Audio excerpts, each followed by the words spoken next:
romper la sensación que hemos tenido nosotros, que fue parecida cuando se pasó aquí Ordet, la obra de Dreyer, La Palabra, y que nos dejó también sobrecogidos y nos dejó realmente con un estado especial, mágico y maravilloso. El Sur es una película muy reciente, es del año 1983, digamos que es un año cuando rueda Víctor Erice esta película, que muere Rubinstein a los 95 años, que ha sido uno de los grandes virtuosos. También muere Luis Aragón, el famoso poeta francés que un día dijo: el cine es Godard. Muere también Tennessee Williams. Es el año, y parece que hace ya mucho tiempo, pero donde aparece por vez primera el Compact Disc, con una lectura de rayo láser. Naturalmente la Deutsche Grammophon es la que se encarga de patentarlo y venderlo.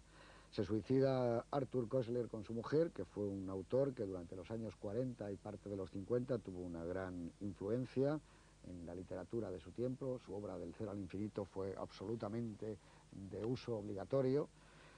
También fallece el payaso español Charlie Rivel. Es un año malo para el cine, muere un actor elegante y sofisticado como pocos, como fue David Niven. También fallece Gloria Swanson, la famosa actriz de Sunset Boulevard, y naturalmente otro de los grandes creadores de nuestro cine, don Luis Buñuel, que ha sido un hombre al que tendremos naturalmente en este programa y que ha ido dejando también obras maestras a lo largo de su camino. Fallece también José Bergamín, el filósofo Zubiri, y el cantador Antonio Mairena. Digamos que es un año también bastante gozoso porque Argentina vuelve a la democracia con Alfonsín, que es el que gana las elecciones.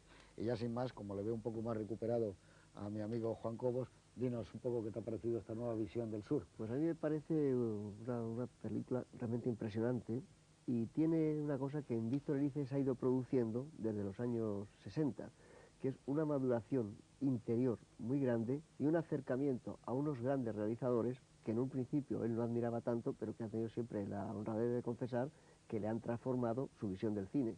Y en esto está el acercamiento, la reflexión moral de Rossellini, de Nicola Rey, que es una de sus obsesiones, de Ozu y de Mizoguchi. Es un realizador que tiene la cadencia de ciertos de los grandes realizadores japoneses. Claro, porque es un tempo narrativo, ¿no? Y el tiempo, el tiempo de la luz, y la serenidad, y el soportar el tiempo que haga preciso, que hace falta un plano, para de ese plano sacar los matices de un rostro y de lo que está pasando por ese rostro.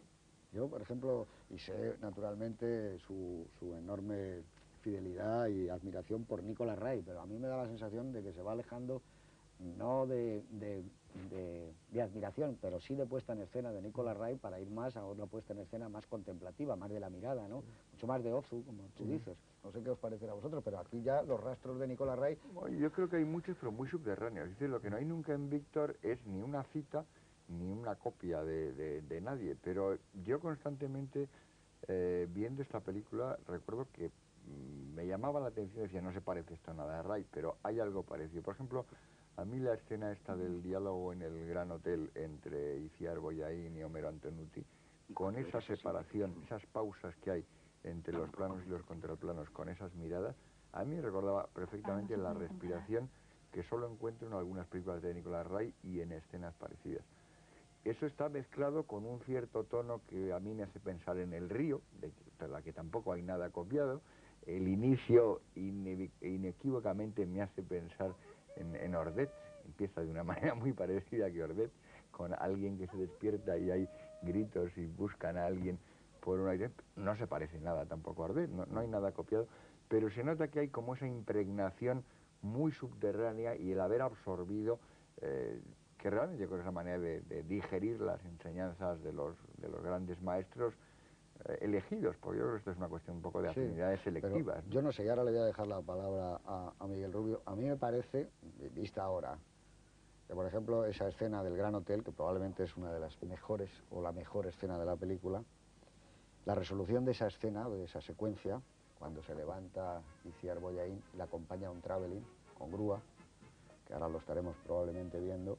Eso ya no es de Nicolas Ray ni de Ozu, eso es de Erice y nadie lo ha hecho en el mundo también como él. Ese momento en donde el traveling va siguiendo a ella, ella mira por el visillo, la cámara se eleva por encima de la puerta y se ve, escucha y se ve lo del paso doble, a mí me parece que es uno de los momentos más hermosos de la historia del cine en España y probablemente de otros cines, ¿no? Bueno, yo creo que sí hay una referencia clara a Ordet. Yo creo que ya empieza a influir mucho Rossellini y Renoir en él. sea, yo sí creo que Nicolás Rey le explica que no tenía la posibilidad de los decorados para hacer la puesta en escena que podía hacer en Rebelde sin causa. Por ejemplo, hacía referencia a la escena de la comisaría al principio. Es decir, él se mueve en unos términos distintos y él pertenece, yo creo, a otro mundo, a un mundo que tiene que ver más, por ejemplo, en El sol del membrillo, que a mí me parece una obra absolutamente admirable, me parece una obra maestra, me parece incontrolable. Yo sí diría que es la película que más me ha emocionado en los últimos 20 años. En El sol del membrillo se nota mucho la influencia de Rossellini. Yo creo que aquí sí está presente mucho Renoir y una cosa que él parece que asume, que lo recupera, que es un cierto lenguaje que tiene que ver con el cine mudo. Y sin embargo no nos está haciendo cine mudo, es decir, está haciendo una puesta en escena que tiene que ver con la puesta en escena que se hace en el cine a partir de los años 40, pero recupera esa manera de mirar de Dreyer, del Griffith de los años 20, 19, 20, Delirios rotos, de esa cosa en la que cada plano trata de como asumir, como de recoger algo que está solo en ese plano. Es decir, y a mí sí me parece que, por ejemplo, Dreyer está tan presente que, por ejemplo, Homero Antoniutti recuerda mucho al Johannes de Ordet, al Johannes de Ordet, y muchas veces uno tiene la sensación de que él está. Es decir, el cine de Rice tiene un sentido que no es el de Nicolás Rey, tampoco es el de Renoir y tampoco es el de Rossellini, con las que yo creo que es el de Rice. Tiene una cosa encantatoria, es decir, está buscando una forma del encantamiento de las propias imágenes. Por ejemplo, esta película es absolutamente imposible de reconocer como una escena, es decir, siempre son secuencias, es decir, tal y como monta las elisis, el paso de una escena a otra, con los pocos medios expresivos que está contada la película. Es decir, no se puede separar una escena de otra, es decir, tiene una especie de mundo subterráneo, transcurre algo por debajo de las imágenes que le hace un cineasta realmente muy personal, es decir, no existe nadie como él, es decir, también hay Bergman. Es decir, yo creo que en el 83 Bergman hay también. Pero hay un cine de la quietud en él. Hay algo de la quietud, hay algo de los cuadros de Rembrandt, de Vermeer. Claro, tiene mucho. Vermeer claro, está claro, clarísimo. Eso está muy claro, ¿no? Es...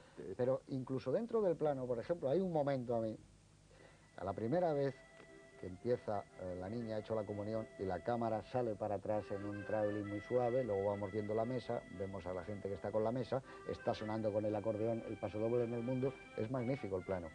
Pero en el momento que entran en cuadro el padre y la hija se produce una conmoción en ese plano, es distinto y no se ha tocado el plano, sí, solo se ha echado un poquito para atrás.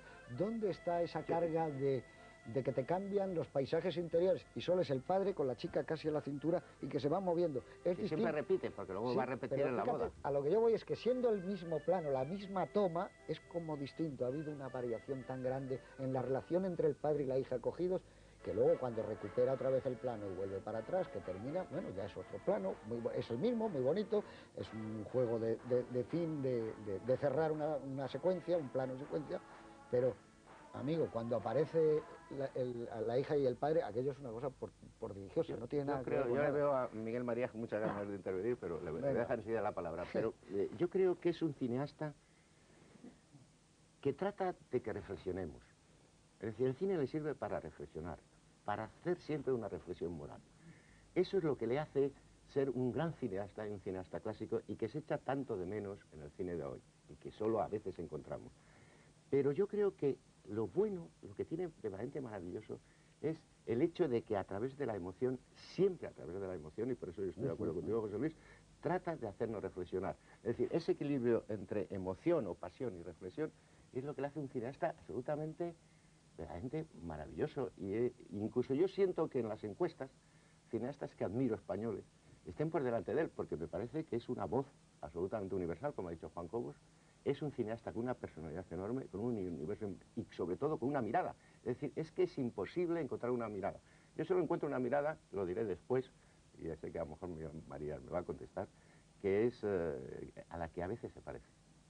Bueno, a ver, que decía que tenía muchas ganas de hablar.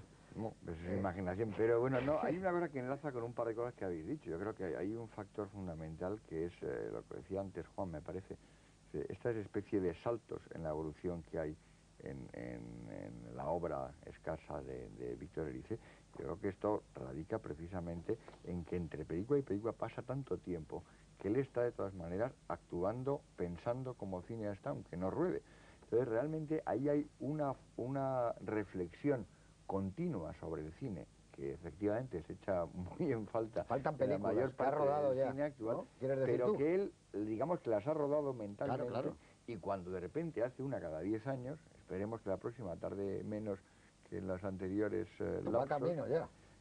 realmente ahí Eso ha pasado hay 3. toda esa especie de reflexión cargada, y eso lo aplica directamente a una mezcla de emoción, intuición y proximidad, pero que es una proximidad que está cargada de esa reflexión. Por eso no es nada teórico, contrariamente a la fama que puede tener, sino que ahí es el lado en el que confluye más con Renoir, que como digo no son cosas de copia, sino es esa especie de libertad que tiene Renoir, y que de repente pues parece que es un cine de planos fijos, pero de repente cuando hace un travelling absolutamente necesario, preciso y precioso, como en el caso que has mencionado de la escena del baile, que encapsula en un cierto momento ese instante mágico que es el fin y la culminación de la relación de la hija con el padre en la etapa infantil, ¿no? Y eso mismo ocurre en varios otros momentos de la película. Hay un poco captar, que tiene que ver con lo que decías tú sobre el cine mudo, ¿no? Captar la esencia de los momentos, y fundamentalmente una esencia que es la emoción. Y en eso realmente no aplica nada teórico, ni intenta imponer un estilo. Creo que es un cineasta con un estilo totalmente propio, pero que no hace efectos de firma, como hay tantos cineastas actuales que llevan, digamos, la firma por delante y lo después ya veremos. En definitiva, perdona, José Luis, yo creo que él, voy a ser muy breve, es decir, él quería hacer el río. Fijaros la diferencia que va entre el río de Renoir y esta película. Y sin embargo, ahí está el río. Es decir, eso es lo que me parece admirable, que trato de explicar o de hacer un pequeño pie de página, dice Miguel María. Es el río y sin embargo, fíjate, Sí, pero además... la historia de una niña, Sí, claro. Sí, la vida y la muerte, es decir, la muerte del padre le permite la vida a esta niña, y sin embargo, es decir, cualquiera hubiera hecho una imitación, un remedo, una simulación, un simulacro. Es decir, él hace esta película tan entrañable, tan concisa, tan sobria, Tan secreta. tan serena. Y tan secreta. Tan secreta, eso comió yo. Porque es un cineasta muy secreto, ¿eh? Mucho. Y además Víctor es una cosa, tú te das cuenta, yo creo que en Víctor además, él filma el aire. Y filma el polvo y los momentos... Esto que decía el maravillosos. sobre Velázquez. Claro, ¿no? él filma todo eso. Y además Vermeer. tiene una Pero cosa es que hay extraordinaria, que es Velázquez. una espléndida dirección de actores. Si habéis asistido en el proceso, como a veces nos pasa con Víctor, de encontrar de vez en cuando y que estuviese preparando una película, Víctor cuando empieza a rodar tiene la película ya reflexionada hasta tal punto que conoce cada gesto, cada cosa, pero lo tiene además llevado al terreno de la emoción, que eso no insiste mucho él porque no es un director cerebral, a pesar de ser un hombre de mucha reflexión, no es cerebral al hacer las películas. Tú pensar un momento cómo está aquí Rafael Aparicio, las escenas de Rafael Aparicio con Aranguren.